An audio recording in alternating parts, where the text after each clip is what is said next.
नमस्कार. प्रजापिता ब्रह्मदेवाच्या मानसपुत्रांना 7 ऋषींना सप्तऋषी म्हणण्याची पद्धत आहे. आणि हे सप्तऋषी नेमके कोण आहेत? तर 2 ऋषी समूहांना सप्तऋषी म्हणण्याची पद्धत आपल्याकडे आहे. अर्थात काही जण एका समूहाला सप्तऋषी म्हणतात, काही जण दुसऱ्या समूहाला सप्तऋषी म्हणतात. ते कोणकोणते समूह आहेत? म्हणजे ब्रह्मदेवाचे मानसपुत्र सप्तऋषी गणले जातात. तसा विचार केला तर सप्तऋषीचे 2 समूह होतील.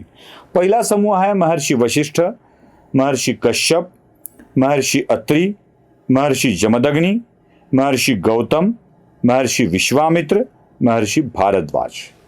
या 7 ऋषींना सप्तऋषी समजण्याची पद्धत आपल्याकडे आहे.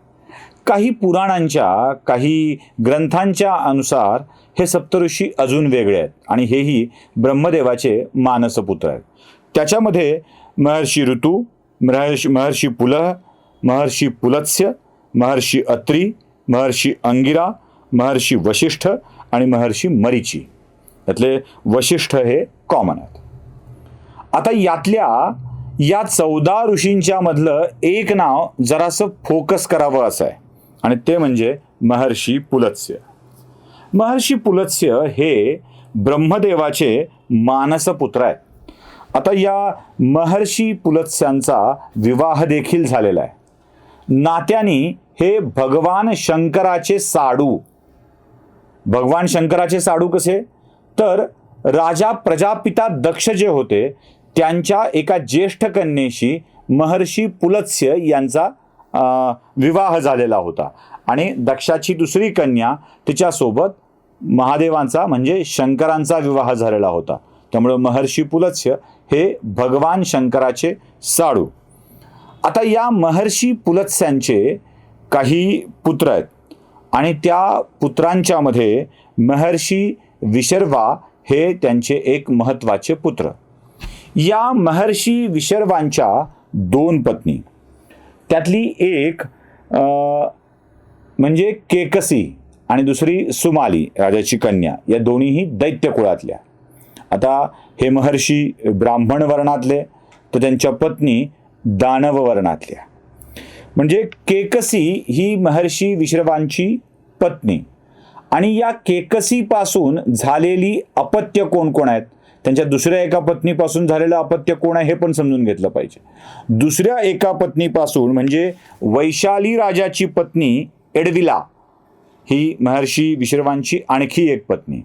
आता या वैशाली राजाची पत्नी एडविला, जिचं वास्तव्य नर्मदेच्या तीरावर होतं म्हणतात, तिच्यापासून झालेला पुत्र म्हणजे देवांचा खजिनदार, देवाचे कोषाध्यक्ष कुबेर देव.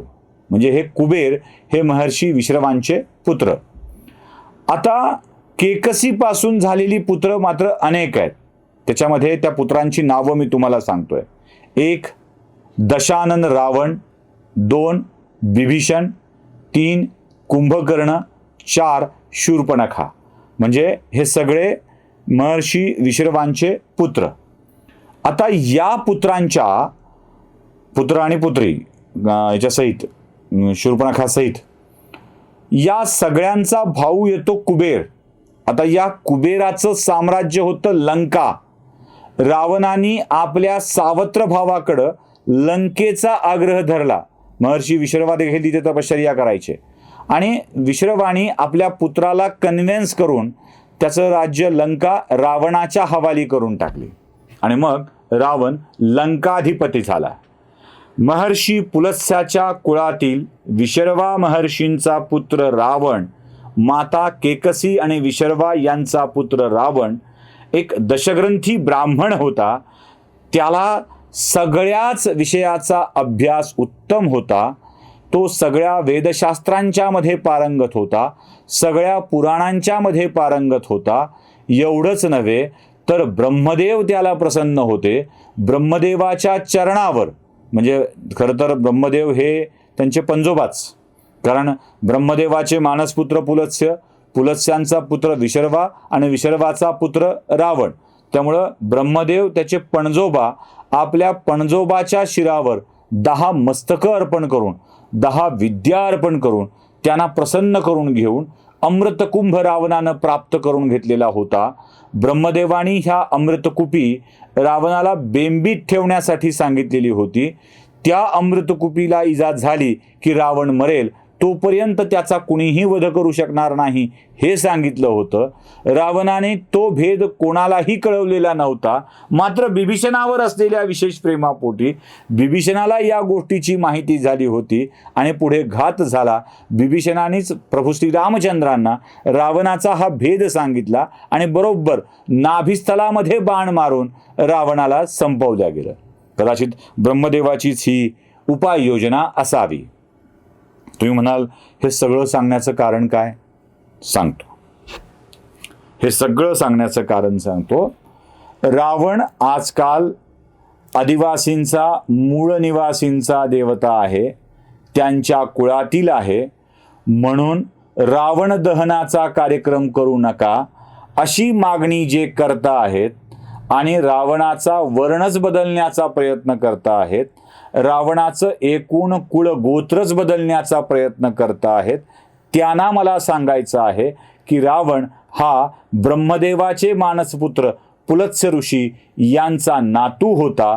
ब्रह्मदेवाचा नातू महर्षी विशर्वा यांचा पुत्र होता. रावण आदिवासी कुळातील नव्हता, हे स्पष्ट करून घ्या. आणि दुसरी गोष्ट, राम अवतार हा भगवान विष्णूचा अवतार. ज्या क्षत्रिय कुळात भगवान रामचंद्र जन्माला आले, एका क्षत्रियाने एका ब्राह्मणाचा आतताई, मत्तकामी, अहंकारी, स्त्रीलंपट झालेल्या ब्राह्मणाचा वध केला होता, हे विसरून चालणार नाही.